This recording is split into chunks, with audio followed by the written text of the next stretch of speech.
पाप सबको बताने से ना पाप खत्म हो जाता है, पुण्य को भूल जाने से पुण्य बढ़ता रहता है। पुण्य बताना नहीं चाहिए, पुण्य बताओगे तो पुण्य नष्ट हो जाएगा। भाई बताने से चीजें खत्म हो जाती हैं। अब आप कहो कैसे? देख लो ना, प्रैक्टिकल कर लो। आप बहुत दुखी हैं, माना कि उदाहरण एग्जाम्पल, आप बहुत दुखी हैं और आप किसी से अपना दुख बता दो तो क्या हो जाता है? दुख हल्का हो जाता है, कम हो जाता है। ये बात सही है या गलत है? क्यों मैया, बात ठीक बा?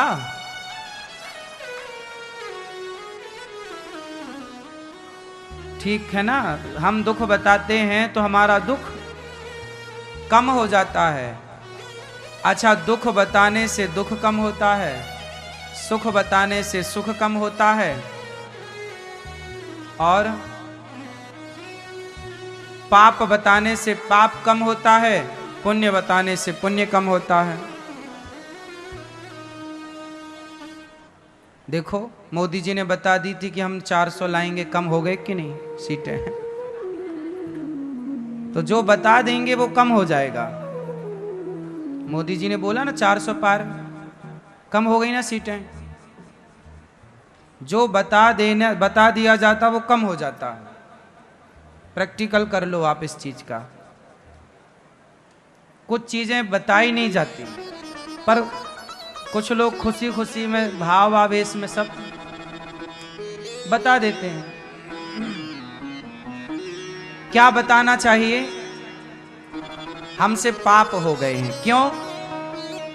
पाप बताओगे तो पाप कम हो जाएगा, पाप बताओगे तो पाप कम हो जाएगा, पुण्य बताओगे तो पुण्य कम हो जाएगा, सुख बताओगे तो सुख कम हो जाएगा, दुख बताओगे तो दुख कम हो जाएगा। जो बताओगे वो कम होगा। अब ये देख लो बताना क्या है। सिद्धांत शास्त्रों के हैं, अमल जरूर करना चाहिए।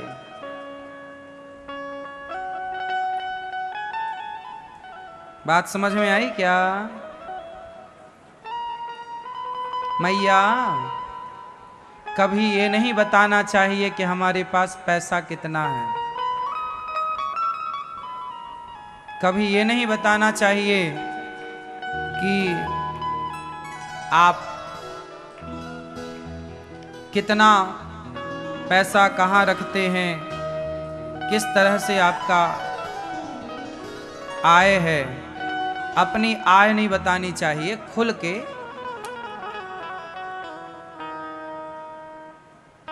कुछ चीजें छिपा के रखनी चाहिए।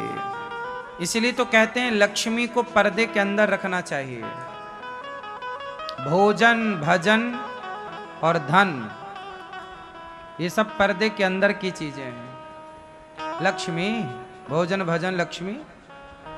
लक्ष्मी बेटी को भी कहते हैं, इसलिए बेटी को भी पर्दे के अंदर रखने की परंपरा रही है। अब तो पर्दे ही नहीं बचा, अब तो पर्दा ही नहीं रहा। तो जो चीजें थी उसे फॉलो करते तो बहुत अच्छा था, पर नहीं करते लोग।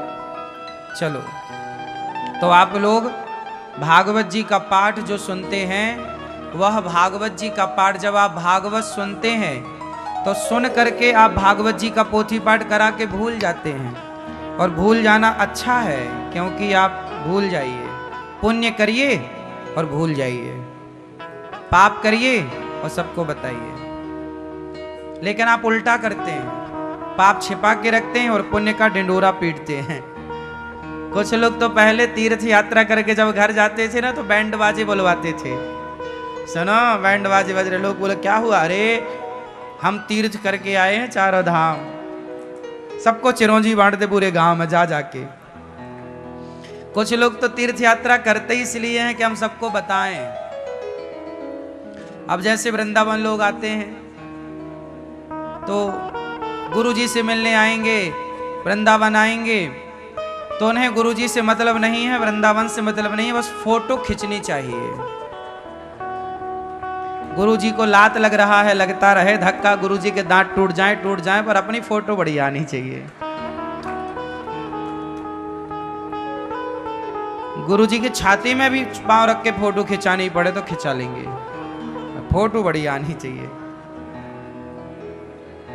उन्हें गुरुजी से कोई मतलब नहीं, वो गुरुजी के ज्ञान से कोई मतलब नहीं, जो सुनाया जा रहा उससे कोई मतलब नहीं, बस फोटो चाहिए, क्योंकि वो सबको दिखाएंगे ना कि हम गए थे।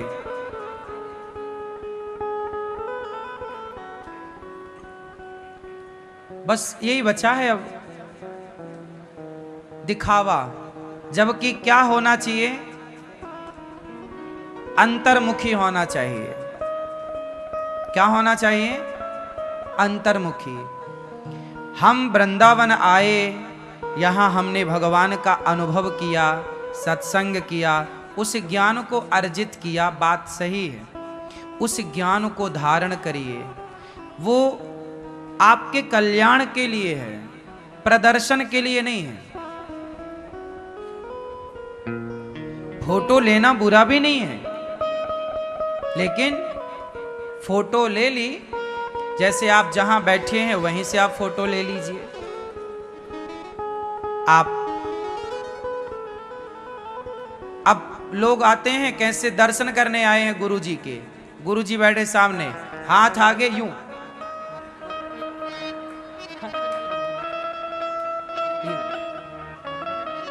अब हाथ कहां है कोई पता नहीं, बस यूं फोटो खिंच गई, बस गुरुजी जहां चूल्हे में हम चले।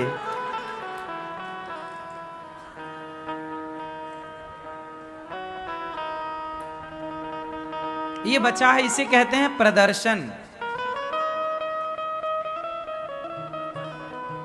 फोटो लेना बुरा नहीं है, एक आध फोटो ले लो। अब कुछ लोग क्या कहते हैं, गुरुजी एक सेल्फी, अच्छा ठीक है भैया ले ले, पर वो यदि खड़े हो जाओ उनके साथ एक सेल्फी के लिए तो एक, फिर दो, फिर मोबाइल टेढ़ा करके, और फिर बैठ के, फिर एक रील, मतलब सारी हदें पार। कहेंगे एक, खींचेंगे चार, और चार खींचने के बाद भी वो कहेंगे नहीं खींची। आजकल तो फोटो खिंचवा खिंचवा के परेशान हैं।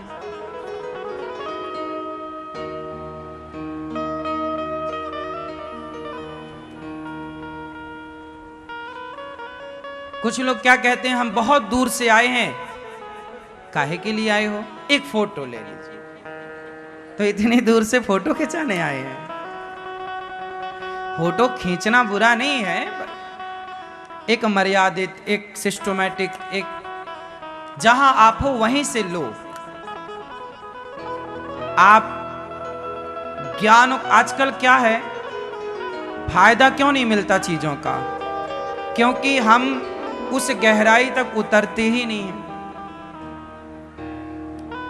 भाई हमें भूख लगी है बहुत कड़ाके की, तो कड़ाके की भूख लगी है तो भैया 5 रोटी 6 रोटी तो चाहिए, 4 से ऊपर ही ना चाहिए, अच्छी भूख लगी हो तो। अब भूख तो बहुत लगी है पर मिल रही है रोटी एक, तो एक रोटी से कैसे काम बनेगा। उसी तरह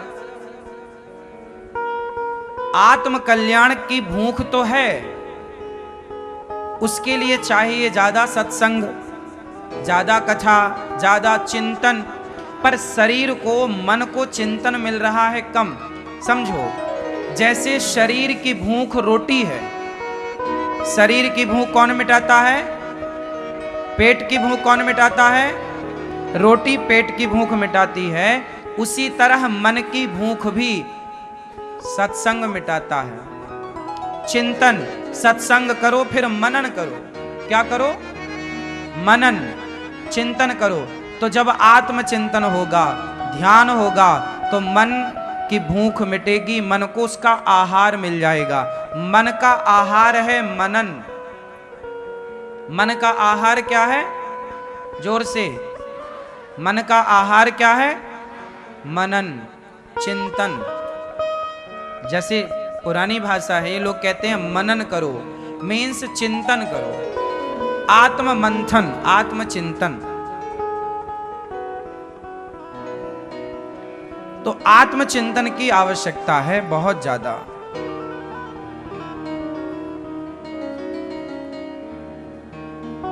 इसलिए भागवत जी का पाठ आप लोग बिठाए हैं, जितने भी यजमान परिवार सब बड़े भाग्यशाली हैं। सबने अपने कल्याण के लिए जो आप लोगों ने किया है आप करके भूल जाओगे, पर मुझे पता है कि उस भागवत जी का पाठ जो आज आपने कराया सुना, इसका फल देर सवेर आखिरी तक, इस जन्म से उस जन्म तक वो मिलकर रहेगा जहां उसकी आवश्यकता लगेगी। इसलिए आप लोग भी भागवत जी का पाठ जरूर कराओ और करा के भूल जाओ। पुण्य करो, चिंतन करो, नाम जप करो, धाम की यात्रा करो, भूल जाओ। दान करो, पुण्य करो, भूखे को भोजन कराओ, प्यासे को पानी पिलाओ, भूल जाओ। हमसे गलतियां हुई, पाप हुआ, वो याद रखो। और हमारे जो पाप हैं वो भी सबको मत बताओ। कुछ बातें सबको भी नहीं बतानी चाहिए, सबको बताओगे तो वो डिंडोरा पीट देंगे। इसलिए भगवान को बताओ। जो आप सबको नहीं बता सकते वो भगवान को बताओ, तो भगवान को बताने से भी वो चीजें हल्की हो जाती हैं, खत्म हो जाती हैं। बस बताओ, अंदर मत रखो, भगवान से कह दो। जो आप हमसे नहीं कह सकते, जो आप परिवार से नहीं कह सकते, पड़ोसियों से, मित्र दोस्तों से नहीं कह सकते, वो भगवान से कहो। पर कहो, अंदर मत रखो कोई चीज। आप लोग कहते नहीं है ना, इसलिए डिप्रेशन में चले जाते हैं, चिंताएं ज्यादा हैं। कहते नहीं, कहो ना भगवान से, कहो। भगवान के सामने थोड़ा रोया भी करो। क्यों? आपको एक बात बताएं, जब कोई रोता है ना उसे रो लेने दिया करो। रोने से ना व्यक्ति हल्का हो जाता है। बात सही है क्या?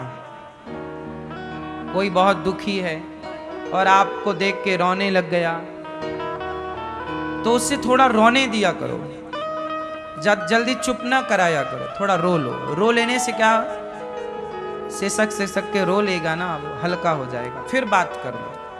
अब कुछ लोग क्या, रोना मत, रोना मत। काहे नहीं रोना, काहे नहीं रोना? अरे रोने दो, थोड़ा रोने दो। रोने से अच्छा होता है। ज्यादा नहीं रोना है, पर रोया करो। अच्छा, स्त्रियां तो अच्छी हैं, रो लेती हैं, पर पुरुष लोग नहीं रोते। इसलिए पुरुषों को हार्ट अटैक ज्यादा होता है। हार्ट अटैक ज्यादा, क्योंकि रोते ही नहीं है। सारी अंदर की चीजें भरी भरी रह जाती हैं, सब ब्लॉक हो जाता है, फेल हो जाता है, हार्ट फेल, सब खत्म, हैंग हो गया, ब्लास्ट। जरूरत से ज्यादा ट्रांसफार्मर में लोड आ गया, ट्रांसफार्मर ब्लास्ट। ये भी ट्रांसफार्मर ब्लास्ट मींस खत्म। इसलिए पुरुषों को चाहिए कि तुम मंदिर जाओ, किसी को लेकर मत जाओ, अकेले जाओ, एकांत में जाकर बैठो, भगवान को देखो और अपनी सारी बातें भगवान से कहो। कोई दोस्त को सुनाओगे वो बाद में आपका मजाक उड़ा सकता है, किसी और से कहोगे वो आपका मिसयूज कर सकता है। भगवान से कहो, कह करके रो, इससे आपका बहुत हल्का हो जाएगा। और भगवान जब सुन लेंगे, छोटा सा बच्चा जब माँ के आगे रोता है ना, तो माँ उसे रोने कहाँ देती है। ऐसे ही जब भक्त भगवान के आगे रोएगा तो भला भगवान उसे कहाँ रोने देंगे, वो पुकार सुन लेंगे। इसलिए किसी से मत कहो, कुछ मत कहो, मंदिर जाओ, भगवान से कहो। वहां जाओ जहां कोई ना हो, किसी को लेकर मत जाओ। आपके पड़ोस वाले मंदिर ही चले जाओ, आपके सोसाइटी गली का जो मंदिर है वहीं जाओ, उसी मंदिर में जाओ, पर जाओ, शांति से बैठो, भगवान के मंदिर में चुपचाप बैठो। आप अपने अंदर की सारी बातें भगवान से कहो, जो गिला शिकवा हो सब भगवान से कहो, पर कहो जरूर।